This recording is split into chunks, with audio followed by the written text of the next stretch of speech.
गावात आता कुठेही दिसला ठोकून काढा.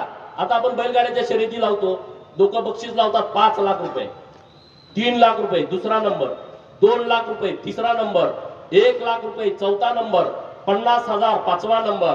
आता तुम्ही बक्षीस अशी लावा, गावात कोण धर्मांतरण करायला आला त्याला ज्याला ठोकून काढेल त्याला 5 लाख रुपये, दुसऱ्याला ठोकून काढेल त्याला 4 लाख रुपये, तिसऱ्याला ठोकून काढेल त्याला 3 लाख रुपये, आणि ज्याला पूर्ण त्याचा सैराट करून टाकेल त्याला 11 लाख रुपये.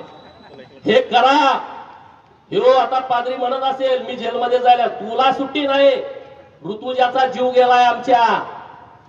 अरे तिचा जीव गेला. एखादी आत्महत्या महिला करेल ती जास्त विचार करणार नाही, पण तिच्या पोटातलं 7 महिन्याचं बाळ घेऊन ती आत्महत्या करण्याचा विचार कधीच करणार नाही. जेव्हा शेवटचं टोक येतं तेव्हाच आई स्वतःच्या बाळाला संपवण्याचा विचार करते. तुम्ही धर्मांतरण करण्यासाठी शेवटच्या टोकाला गेला तेव्हाच माझ्या ऋतुजानं आत्महत्या केली आहे. त्यामुळं तुम्हाला इथून पुढच्या काळामध्ये अजिबात सुट्टी मिळणार नाही, आणि याचा विचार नीट करूनच सांगली जिल्ह्यातल्या आता कुठल्याही ग्रामीण भागामध्ये जावा. नितेशराजे म्हणले आपलं गणपुरी गाव कन्वर्ट झालेलं नाही, त्यातली 18 कुटुंब आहेत त्यांनाही दाब देऊन ती गप झालेली आहे.